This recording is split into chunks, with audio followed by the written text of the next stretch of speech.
اللهم صل على رسوله الكريم أما بعد فأعوذ بالله من الشيطان الرجيم بسم الله الرحمن الرحيم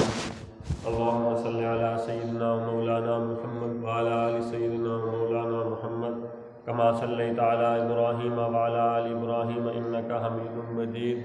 اللهم بارك على سيدنا مولانا محمد وعلى آل سيدنا مولانا محمد كما باركت على إبراهيم وعلى آل إبراهيم إنك حميد مجيد بسم الله الرحمن الرحيم والآخرة خير وأبقى صدق الله العظيم وصدق رسوله النبي الكريم ونحن على ذلك لمن الشاهدين والشاكرين والحمد لله رب العالمين۔ میرے عزیز دوستو، قرآن کریم کی آیت مبارکہ کا جو حصہ تلاوت کیا ہے، اس حصہ کے اندر اللہ جل شانہ آخرت کا تذکرہ فرما رہے ہیں۔ دو چیزیں ذکر فرمائی ہیں، فرمایا والآخرۃ خیر وابقیٰ، آخرت کی جو زندگی ہے وہ اس زندگی سے بہتر ہے، اور دوسری صفت اس زندگی کی یہ ہے وابقیٰ، وہ ہمیشہ رہنے والی زندگی ہے، اس کا کوئی اختتام نہیں ہے۔ اب پہلی صفت یہ ہے کہ خیر ہے، آخرت کی زندگی اس زندگی سے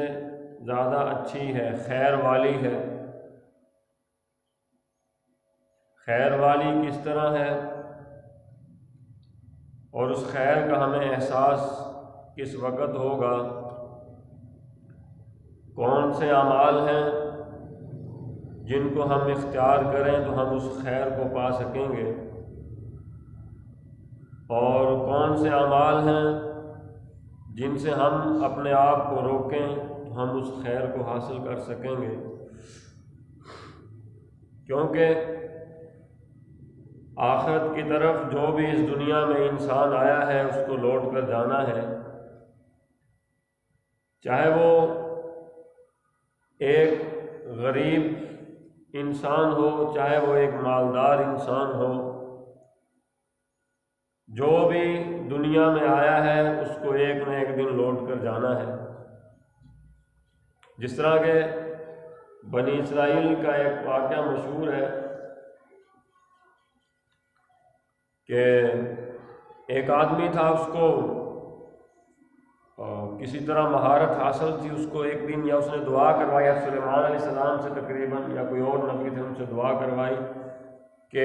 میری موت کا مجھے 1-2 دن یا کچھ ایام پہلے پتہ چل جائے۔ تو انہوں نے دعا کر دی، اب اس کو موت سے پہلے پتہ چل گیا کہ اتنے دن کے بعد مجھے موت آئی۔ اس نے ایک بڑا ہال تیار کیا، اس کے اندر بالکل اپنی شکل کے مجسمے تیار کیے، بت کھڑے کیے، ان کے اندر خود بھی چھپ کر بیٹھ گیا۔ جو وہ دن متعین تھا، وہ وقت متعین تھا، اس وقت پر وہ ان کے اندر چھپ کر بیٹھ گیا۔ اب اگرچہ اللہ جل شانہ کی ذات اقدس کے سامنے تو کوئی بھی نہیں چھپ سکتا، جتنا بھی چھپ جائے، لیکن کیونکہ اس نے ایک ظاہری طور پر محنت کی تھی، اب موت کا فرشتہ آیا، آ کر دیکھا کہ یہ تو سارے ایک طرح کے بیٹھے ہوئے ہیں، پتہ نہیں اس میں وہ بندہ کون سا ہے جس کی میں نے روح قبض کرنی۔ اب اس انسان کو ظاہر کرنے کے لیے اس فرشتے نے ایک جملہ کہا، انہوں نے کہا کیا ہی خوب محنت کی ہے کسی نے اس پر، کیونکہ اس نے بڑی، اب مجسمہ گڑنا کوئی عام بات تو نہیں تھی، اس نے بڑی محنت کی تھی۔ یہ کہنے کے بعد دوسرا جملہ فرمایا کہ لیکن ان کے اندر ایک کمی ضرور ہے۔ اب ہمارا بھی مزاج یہی ہے کہ ہم اگر کسی کام پہ محنت کریں، بڑی دل لگی سے وہ کام کریں، اگر ہمارے اس کام کو دیکھنے والا آدمی دیکھنے کے بعد یہ کہے کہ نہیں یہ کام تو بڑا اچھا کیا آپ نے، لیکن اس کے اندر ایک کمی موجود ہے، ہم فوراً اس کے مقابلے میں کیا سوال کریں گے؟ جی بتائیں کون سی کمی ہے، ہم نے اتنی محنت کی ہے جی۔ اب اس فرشتے نے بھی یہی کہا کہ یہ بہت عالی شان کام، بہت محنت کی ہے اس پر، لیکن اس کے اندر ایک کمی ہے۔ اب جیسے یہ جملہ کہا، وہ صاحب ان کے اندر بیٹھے ہوئے تھے، چھپ کر اٹھ کر کھڑے ہو گئے اور کہنے لگے جی بتاؤ ان کے اندر کیا کمی ہے؟ تو فرشتے نے کہا بس یہی کمی ہے، تم بولتے ہو یہ بولتے نہیں، روح قبض کی اور یہ جاؤ۔ تو جو اللہ جل شانہ کی طرف سے وقت طے ہے، جو بھی اس کائنات کے اندر آیا ہے اس کو موت کا ذائقہ چکھنا ہی چکھنا ہے، ہم تیار ہوں یا نہ ہوں، ہم نے اس کے لیے تیاری کر رکھی ہے نہیں کر رکھی، موت آنی ہی آنی، ایک لمحہ بھی مؤخر نہیں۔ یہاں تک حضرت نور اللہ مرکز فرمایا کرتے تھے لمحہ مؤخر ہونا تو دور کی بات، جگہ بھی مؤخر نہیں ہوتی، جگہ بھی متعین ہوتی ہے۔ روایات کے اندر موجود ہے کہ اللہ جل شانہ نے مادر رحم کے اندر جب تخلیق ہوئی انسان کی، جس جگہ سے اس کی خاک اٹھائی اسی جگہ پہ وہ دفن ہو۔ اب ہم اور آپ یہاں موجود ہیں، کبیر والا کی آبادی میں ہم موجود ہیں، لیکن ہمارا یہ ہمیں معلوم نہیں ہے کہ ہماری خاک کہاں سے اٹھائی گئی۔ جس بندے کی جہاں سے خاک اٹھائی گئی تھی وہ وہیں جا کے دفن ہو۔ اور سلیمان علیہ السلام کے زمانے کا واقعہ مشہور ہے، کیونکہ سلیمان علیہ السلام جس طرح انسانوں کے بادشاہ تھے وہ جنات کے ہی بادشاہ تھے، بلکہ اتنی بڑی سلطنت نہ اس سے پہلے کسی کو ملی نہ ان کے بعد کسی کو ملی، اتنی بڑی، پرندوں پہ بھی ان کی حکومت، جانوروں پر بھی ان کی حکومت۔ تو ان کے دربار کے اندر، ان کی محفل کے اندر ایک شخص بیٹھا ہوا تھا، کیونکہ وہ تو وقت کے نبی تھے، وہ تو جانتے تھے۔ حضرت اسرائیل علیہ السلام انسانی شکل میں آئے ان کی مجلس میں، وہ جو شخص بیٹھا ہوا تھا اس کی طرف گھور گھور کر دیکھا، کچھ دیر دیکھا، دیکھنے کے بعد حضرت اسرائیل علیہ السلام اٹھ کے چلے گئے۔ اب سلیمان علیہ السلام کو پتہ چل گیا کہ یہ فرشتہ تھا۔ تو خیر کچھ دیر کے بعد اس شخص جو اس مجلس میں بیٹھا ہوا تھا اس نے کہا وقت کے نبی میری یہ خواہش اگر آپ پوری کر دیں تو بتاؤ کیا بات ہے؟ انہیں اگر آپ ہواؤں کا حکم دیں تو مجھے یہاں گھبراہٹ ہو رہی ہے، مجھے یہاں سے اٹھا کر ہندوستان چھوڑ دیں۔ اس زمانے میں بھی ہندوستان تھا، یہ علاقہ تھا بر صغیر کا۔ تو سلیمان علیہ السلام ہوائیں ان کے تابع تھیں، انہوں نے حکم دیا ہے، چند لمحوں میں ہواؤں نے اٹھا کر ہندوستان چھوڑ دی۔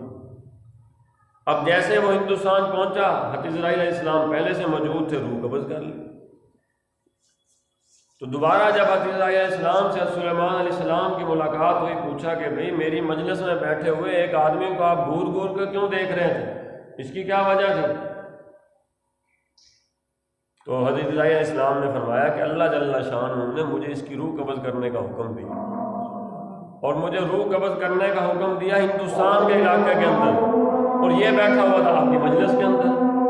اب میں حیران ہو رہا تھا کہ یہ بیٹھا یہاں ہوا، اتنے لمحے کے بعد اس کی میں نے روح قبض کرنی اور میں نے قبض بھی ہندوستان میں کرنی، اس لیے میں نے اس کی طرف گھور کر دیکھا، اور اس کے فوراً بعد اس کے دل کے اندر یہ خیال آیا، اس نے آپ کو کہا، اور جیسے وہ وہاں پہنچا میں نے اپنا کام کر لیا۔ تو وقت بھی متعین ہے، جگہ بھی متعین ہے، تو اس لیے میں نے عرض کیا کہ اس کائنات کے اندر جو بھی آیا ہے اس کو اس دنیا سے لوٹ کر اس دار فانی کو چھوڑ کر دار عقبہ کی طرف منتقل ہونا ہی ہونا ہے، اور اس میں کوئی ترتیب بھی متعین نہیں ہے۔ ہم کہیں جی ہمارا یہ تو بھی لڑکا نوجوان اس کو تو موت نہیں آ سکتی، نہیں، بعض دفعہ دادا بیٹھا ہوتا ہے، پچھلی ساری اولاد جا چکی ہوتی ہے، جانے کی کوئی ترتیب اللہ جل شانہ نے رکھی ہی نہیں ہے۔ آنے کی تو ترتیب ہے، پہلے والد آئے گا پھر ہی بیٹا آئے گا، لیکن جانے کی کوئی ترتیب بھی نہیں۔ تو اس دنیا کے اندر ہم آئے ہیں، ہمارا اس دنیا میں آنے کا مقصد کیا ہے؟ دنیا کمانا ہے، بچے زیادہ پیدا کرنا ہے، اولاد بڑھانا ہے، بڑا خاندان کرنا ہے، یا بڑی عزت کمانا ہے، بڑی شہرت کمانا ہے؟ میرے عزیز دوستو، یہ ان میں سے ایک بھی غرض ہماری اس دنیا میں آنے کی نہیں۔ نہ شہرت، اللہ جل شانہ نے ہمارے سے مطالبہ نہیں کیا کہ تم بڑی شہرت لے کر آؤ میں تمہیں جنت دوں گا۔ اللہ جل شانہ نے یہ بھی ہمیں نہیں فرمایا کہ تم کافی زیادہ مال و دولت لے کر آؤ گے تو پھر میں تمہیں جنت دوں گا۔ یہ بھی نہیں فرمایا کہ تمہاری آل اولاد زیادہ ہوگی تو میں تمہیں جنت دوں گا، ایسا کوئی نہیں۔ اللہ جل شانہ نے ایک جملہ ارشاد فرمایا کہ میں نے جن اور انس کو نہیں پیدا کیا مگر اپنی معرفت حاصل کرنے کی، ایک چیز کا مطالبہ کیا، فرمایا بس تو میری معرفت حاصل کر، مجھے پہچان، میری ذات کو پہچان، میں تجھ سے جن چیزوں کا مطالبہ کرتا ہوں ان کو کر، جن چیزوں سے میں تجھے منع کرتا ہوں ان سے رک جا۔ ہمارا کہ تو دنیا کا کامل ترین انسان، اگرچہ تیرے پاس بڑا کنبہ بھی نہیں ہے، تیرے پاس بڑی شہرت بھی نہیں ہے، تیرے پاس بڑی دولت بھی نہیں ہے، دنیا کے تمام اسباب تیرے پاس مفقود ہیں، لیکن اگر تو یہ کام کر کے آ گیا تو آخرت میں کامیاب ہی کامیاب۔ اور دور حاضر کے اندر اس بات پر، اس چیز پر ہماری محنت بالکل صفر، اس کے لیے ہم تیار ہی نہیں ہیں۔ اگر ایک کاروبار پیشہ کا انسان ہے تو اپنے کاروبار کے لیے 24 گھنٹوں میں سے 12 گھنٹے تو ڈیوٹی کر ہی رہا ہے۔ اگر اس کو لالچ مل جائے جی اگر اوور ٹائم لگاؤ گے تو مزید پیسے ملیں گے، وہ 12 کی بجائے 15 گھنٹے بھی کرتا ہے۔ اور اللہ جل شانہ جو کہ ایک ماہ نہیں 70 ماہوں سے زیادہ شفیق ہیں، اتنی ہمارے سے محبت کرتے ہیں، اس نے خود کہا میں تمہارا خالق بھی ہوں، تمہارا رازق بھی ہوں، تمہیں صحت بھی میں نے ہی دینی ہے، تمہیں بیمار بھی میں ہی کرتا ہوں، تمہاری مشکلات بھی میرے ہاتھ میں ہیں، تمہاری آسانیاں بھی میرے ہاتھ میں۔ ان تمام چیزوں کی نسبت اللہ جل شانہ نے اپنی ذات اقدس کی طرف کی ہے۔ کسی ایک جگہ یا کسی ایک قول کو آپ مجھے دکھا دیں جہاں اللہ جل شانہ نے فرمایا ہو کہ بیمار تو میں کرتا ہوں، صحت تمہیں دوائی دے گی، نہیں فرمایا۔ ہمیں بیمار بھی میں ہی کرتا ہوں، صحت بھی تمہیں میں نہیں دینی ہے۔ یہ اسباب تو ہیں اس دنیا کے اندر، لیکن یہ صحت نہیں دیتی یہ چیزیں۔ اور رزق بھی اللہ جل شانہ نے خود فرمایا کہ تمہارے رزق کی ذمہ داری میرے ساتھ ہے۔ حضرت نبر اللہ مرکز واقعہ سنایا کرتے تھے، اگر ایک مرتبہ لاہور جا رہا تھا، ایک صاحب فائل اٹھائی ہوئی میرے ساتھ والی سیٹ پہ بیٹھے ہوئے تھے، گپ شپ ہوتی رہی، بات چیت ہوتی رہی، کچھ دیر کے بعد جب کچھ بے تکلفی ہوئی تو میں نے پوچھا میاں نماز پڑھتے ہو؟ نہیں نماز نہیں پڑھتا۔ میں نے کبھی پڑھا کرو نماز۔ اور اس سے پہلے فرمایا کرتے کہ میری اس سے میں نے پوچھا کہ تم کہاں جا رہے ہو؟ کہ جی میں انٹرویو دینے کے لیے جا رہا ہوں، لاہور نوکری کی تلاش میں ہوں، اس سے پہلے میں ملتان میں انٹرویو دے چکا ہوں، پشاور میں، بڑے علاقوں کا نام لیا لیکن نوکری نہیں ملی، اب انٹرویو دینے کے لیے لاہور جا رہا ہوں۔ اس نے فرمایا کہ میاں نماز کیوں نہیں پڑھتے؟ نماز پڑھا کرو۔ اب جس طرح کہ آج کل ہمارا بھی ذہن بنا ہوا، اس نے کہا جی کیا ہے جی اللہ غفور الرحیم، وہ بخشنے والا ہے، اس نے اپنے غصے پر اپنی رحمت کو غالب کیا، وہ ساری دلائل بیان کرنے لگا۔ تو حضرت نبر اللہ مرکز نے فرمایا کہ میاں جس طرح اللہ غفور الرحیم ہے اس طرح وہ رزاق بھی تو ہے۔ اس نے کہا ہے تمہارا رزق میرے ذمہ ہے، تمہیں رزق میں دوں گا۔ فرمایا کہ رزق کے حصول کے لیے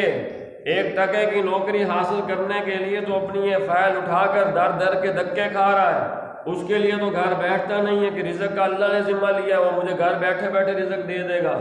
جب رزق کے لیے تو اسباب اختیار کر رہا ہے تو پھر اللہ کی مغفرت حاصل کرنے کے لیے بھی اسباب اختیار کر۔ یہ مغفرت اسی کو ملے گی جو اس دنیا میں آ کر اس مغفرت کے اسباب اختیار کرے گا۔ اس مغفرت کے اسباب کیا ہیں؟ اس نے کہا جھوٹ بولنا چھوڑ دو، اس نے چھوڑ دیا۔ اس نے کہا حرام کھانا چھوڑ دو، اس نے چھوڑ دیا۔ اس نے کہا غیبت چھوڑ دو، اس نے چھوڑ دی۔ جتنی برائیوں سے اللہ جل شانہ نے منع فرمایا اس نے وہ تمام برائیاں چھوڑ دیں، اور جن کاموں کا اللہ جل شانہ نے حکم فرمایا ان کاموں کو اس نے اختیار کیا۔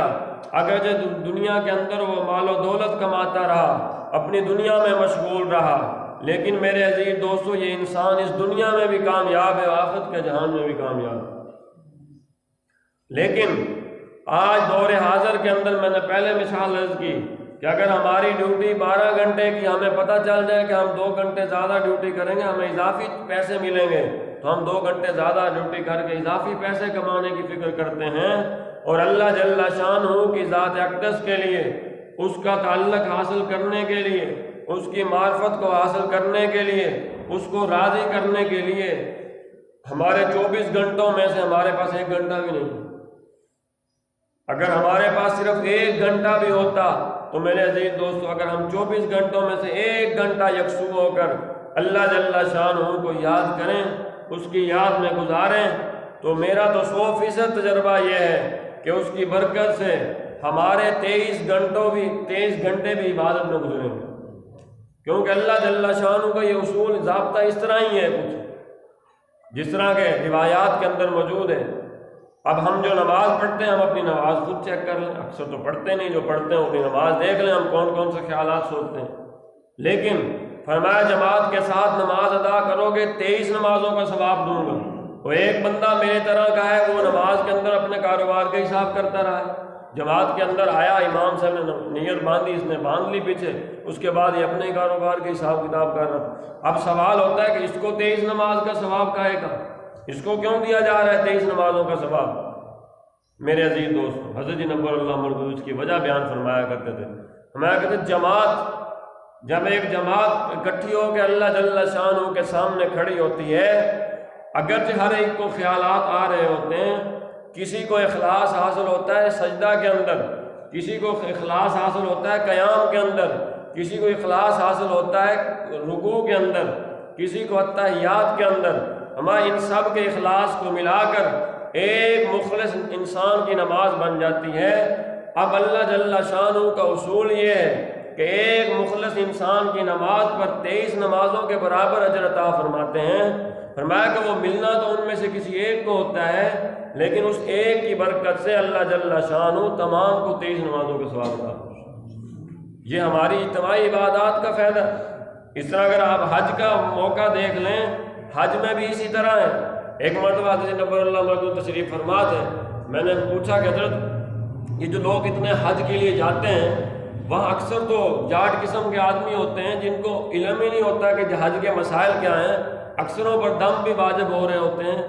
تو یہ کیا ماجرا ہے، ان کے حج قبول ہو جاتے ہوں گے؟ ہمارا کہ ہاں ہر ایک کا حج قبول ہوتا ہے۔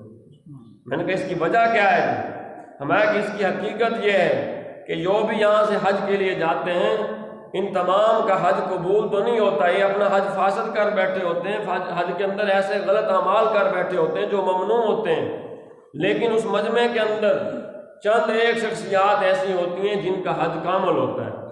جن کا حج اس 25 لاکھ کے مجمع کے اندر سے اللہ جل شانہ نے قبول کرنا ہوتا ہے۔ ہمیں کہ ان کی برکت سے اللہ جل شانہ کی غیرت اس چیز کو گوارا نہیں کرتی کہ اس مجمع کے اندر موجود 5 لوگوں کا حج میں قبول کر رہا ہوں، باقیوں کا قبول نہ کروں۔ فرمایا اس برکت سے سب کا حج قبول ہو جائے۔ پھر واقعہ سنایا، فرمایا کہ ایک مرتبہ ایک بڑے اللہ والے تھے، انہوں نے خواب کے اندر دیکھا 2 فرشتے تھے۔ ایک فرشتے نے دوسرے فرشتے سے سوال کیا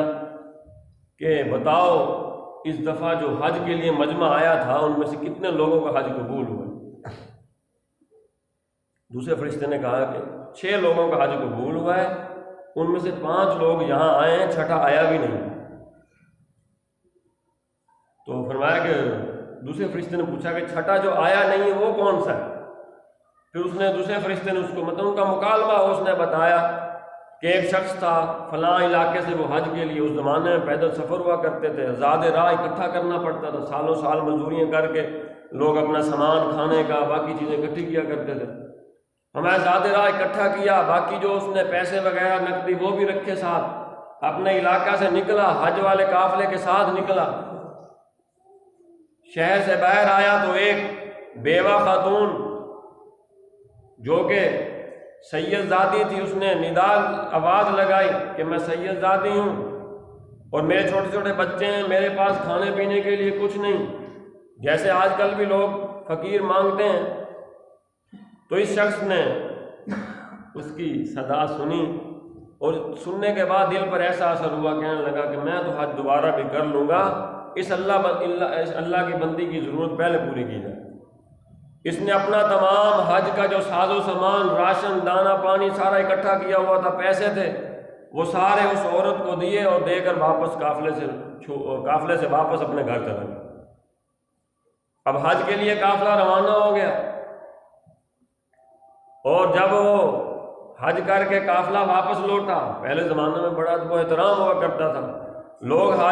حاجی لوگوں کی جو ہے خوش آمدید ان کو کرنے کے لیے، ان کا استقبال کرنے کے لیے اپنے شہر اپنے علاقہ سے باہر جا کر ان کا استقبال کیا کرتے تھے۔ اب استقبال کرنے کے لیے لوگ آئے، ظاہری بات ہے وہ تو گھر میں موجود تھا، وہ بھی استقبالیوں میں شامل ہو کر وہاں پہنچا۔ اب جو حاجی لوگ آئے ان میں سے ایک شخص آگے بڑھا اور بڑھ کر اس کو ایک تھیلی دی جس کے اندر اس زمانے کی جو رقم تھی وہ موجود تھی، اور اس کو کہنے لگا کہ میاں یہ آپ نے فلاں جگہ پر حج کے دوران آپ نے مجھے یہ تھیلی دی تھی اور آپ نے کہا تھا جب آپ گھر پہنچو یہ اس میں قیمتی پیسے ہیں مجھے وہاں واپس دے دیں۔ اس نے کہا اللہ کے بندے میں تو حج پہ گیا ہی نہیں، میں تو یہیں پر ہوں۔ انہوں نے کہا نہیں یار تو نے مجھے وہاں دی تھی اور تم نے کہا تھا یہ میری امانت ہے سنبھال کے رکھو، وہاں پہنچ کر مجھے واپس کر دینا، تو لہذا اپنی امانت سنبھالو۔ تو حضرت نبر اللہ مرکزو فرمایا کرتے تھے کہ جب اس نے وہ تھیلی کھولی تو اس کے اندر اس کی وہ تمام رقم موجود تھی جو اس نے اس سید زادی کو دی تھی۔ فرمایا کہ پھر اس فرشتے نے کہا دوسرے فرشتے کو جو وہ آدمی آیا نہیں تھا اس کا حج کس طرح قبول ہو گیا، اور جو وہ آدمی ایک اس کی شکل کا جہاں اس نے اس کو پیسوں کی رقم کی تھیلی دی وہ کون تھا؟ تو دوسرے فرشتے نے جواب دیا کہ اللہ جل شانہ نے اس کی شکل کا ایک فرشتہ پیدا کر دیا ہے جو ہر سال قیامت تک، قیامت کی صبح تک جب تک حج یہاں ہوتا رہے گا اس کی طرف سے حج کرتا رہے گا۔ تو میں عرض یہ کر رہا تھا کہ اجتماعیت کا بڑا اثر ہے، تو میں عرض یہ کر رہا تھا کہ اس دنیا کے اندر ہمیں چاہیے کہ جس طرح ہم اپنی دنیاوی مشاغل کے لیے اچھا خاصا وقت لگاتے ہیں، کچھ وقت نکال کر، کچھ لمحات نکال کر اگر ہم لمحات بھی نکالنا شروع کریں، آپ 1 گھنٹہ نہیں آدھا گھنٹہ دینا شروع کریں، اللہ جل شانہ آپ کو مزید توفیق دیں گے، مزید توفیق دیں گے۔ اس طرح آپ کے پورا کا پورا وقت خیر کا ہو جائے گا۔ میں نے پہلے بھی کئی مرتبہ واقعہ سنایا ہوگا کہ اللہ جل شانہ اپنی راہ کے اندر جو بناوٹی ہوتے ہیں، جو دنیاوی اغراض کے لیے اللہ کا تعلق حاصل کرنا چاہتے ہیں، کبھی کبھی اللہ جل شانہ ان کو بھی قبول فرما لیتے ہیں، ان کو بھی رد نہیں فرماتے۔ حضرت جی واقعہ فرمایا کرتے تھے کہ ایک فقیر آدمی تھا، غریب آدمی تھا، نوجوان لڑکا تھا۔ اب اس کو وقت کا جو قاضی تھا، آج کل ہمارے وہ گورنر ہیں، اس زمانے میں قاضی ہوا کرتے تھے، میں قاضی کی بیٹی کے ساتھ اس کو محبت ہو گئی۔ اب قاضی اچھا خاصا مالدار آدمی ہے تو اس کے پاس تو مال و دولت نہیں ہے، اب کسی طرح اس کے حاصل کرنے کی فکر میں مارا پھرتا تھا دن رات۔ تو ایک مرتبہ اس کے گھر میں حویلی میں وہ کسی وقت ملاقات کے لیے گیا ہوا، تو اسی دوران قاضی صاحب آئے، وہ باہر نکل کے کمرے کے باہر چھپ کے کھڑا ہو گیا۔ اب قاضی صاحب اپنی بیوی سے بات چیت کر رہے ہیں، اور کہنے لگے کہ ہماری بیٹی جوان ہو گئی ہے تو لہذا اس کا کوئی اب جو ہے رشتہ وغیرہ تلاش کیا جائے۔ تو جو قاضی کی بیوی تھی اس نے پوچھا کہ آپ کیسا لڑکا تلاش کریں گے اپنی بیٹی کے لیے؟ تو قاضی نے کہا کہ مال و دولت تو اللہ نے مجھے بڑا دے رکھا ہے، میری ایک ہی بیٹی ہے، اولاد صرف ایک ہی ہے، تو مال و دولت تو بہت ہے ہمارے پاس،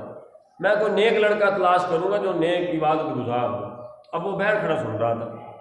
وہ کبھی اس نے نماز پڑھی بھی نہیں تھی، لیکن جب سن لیا کہ قاضی صاحب کی جو مطالبہ ہے وہ یہ ہے کہ کوئی نیک لڑکا ہو، اب جس مسجد کے اندر قاضی صاحب نماز پڑھنے جایا کرتے تھے اسی مسجد کا ایک کونا اس نے اپنا جو ہے نا منتخب کر لیا، اس میں بیٹھ کے عبادت شروع کر، پہلے بھی کچھ نہیں کرتا دنیا کا۔ اب قاضی صاحب نے 1 دن دیکھا، 2 دن دیکھا، 1 ہفتہ دیکھا، وہ نوجوان ایک کونے میں بیٹھ کر ہمتاً ہر وقت عبادت میں مشغول۔ غرض کیا تھی کہ قاضی صاحب مجھے دیکھیں گے اور دیکھ کر کہیں گے جی تو بڑا نیک نوجوان ہے، لہذا میں اپنی بیٹی کا رشتہ اس کو دیتا ہوں۔ اب کچھ ایام دیکھنے کے بعد قاضی صاحب نے بھی یہی فیصلہ کیا کہ اس کو جو ہے اپنی بیٹی کا جو ہے رشتہ دے دیا جائے۔ اب قاضی صاحب اس نوجوان کے پاس گئے اور جا کر کہا کہ جی نوجوان مجھے آپ بہت اچھے لگتے ہیں، میں چاہتا ہوں کہ میں اپنی بیٹی کا رشتہ آپ کو دے دوں۔ اب بیٹھا بھی اسی غرض کے لیے تھا، لیکن اب غرض بدل گئی، اب اس عبادت کی لذت آ گئی، اب اس مالک سے تعلق ہو گیا۔ تو وہ نوجوان کہنے لگا قاضی صاحب معذرت کے ساتھ عرض کرتا ہوں، میں بیٹھا اسی غرض کے لیے تھا کہ آپ مجھے عبادت کرتا ہوا دیکھیں گے اور آپ کہیں گے بڑا عبادت گزار نوجوان ہے، آپ مجھے اپنی بیٹی کا جو ہے رشتہ دے دیں گے، کیونکہ میں اس سے محبت کرتا تھا۔ لیکن یہاں عبادت کے لیے بیٹھنے کے بعد اب جس ذات سے مجھے محبت ہو گئی، مجھے آپ کی بیٹی کی ضرورت نہیں۔ تو میں عرض کر رہا تھا کبھی بناوٹی دنیا کے اغراض کے لیے جب ہم عبادت کرنا شروع کرتے ہیں، لیکن آج ہمارا دور حاضر کے اندر ہمارے اندر المیہ بھی یہ پیدا ہو چکا ہے، ہم اپنی دنیاوی اغراض کے لیے بھی اور اسباب اختیار کرنے لگے ہیں، اللہ کے در پہ نہیں آتے ہم۔ جبکہ پہلے مسلمان کی یہ خاصیت ہوا کرتی تھی، اس کو دنیاوی تنگی آئے، صحت کے حوالے سے تنگی، اگرچہ وہ کبھی عبادت نہیں کرتا تھا، کبھی نیک اعمال نہیں کرتا، لیکن اس مشکل وقت میں وہ اللہ کے در پہ ضرور آیا کرتے تھے۔ لیکن آج مغرب نے اس چیز پہ بھی محنت کر کے ہمارے سے یہ چیز بھی اٹھا دی، ہم اور اسبابوں کی طرف تو بھاگ جاتے ہیں، اپنے مالک کی چوکھٹ پر نہیں آتے۔ تو خیر اللہ جل شانہ نے قرآن کریم کی اس آیت مبارکہ کے اندر فرمایا وَالْآخِرَةُ خَيْرٌ وَأَبْقَىٰ، ہمیں آخرت کی زندگی خیر ہی خیر ہے اور ہمیشہ رہنے والی زندگی ہے۔ میں نے پہلے بھی عرض کیا کہ زندگی دنیا کی زندگی بالکل مختصر زندگی ہے، جس کو آنا ہے واپس لوٹ کر جانا ہے۔ کیا ہی اچھا ہے وہ آنے والا جس نے آخرت کے لیے تیاری کی، جس نے آخرت کے لیے اپنا سامان تیار کیا، وہ اس دنیا میں بھی اچھی کامیاب زندگی گزار کر گیا، اگرچہ ہمارے ذہن کے مطابق، ہماری سوچ کے مطابق، جو ہمارے نظریات ہیں اس کے مطابق وہ ایک غریب فقیر آدمی تھا، لیکن میرے عزیز دوستو اللہ جل شانہ کیا وہ سب سے امیر آدمی تھا، کیونکہ وہ آخرت کی زندگی کو کما گیا۔ اللہ جل شانہ ہم سب کی دنیا و آخرت دونوں بہتر فرمائیں۔ وآخر دعوانا ان الحمدللہ۔ صلی اللہ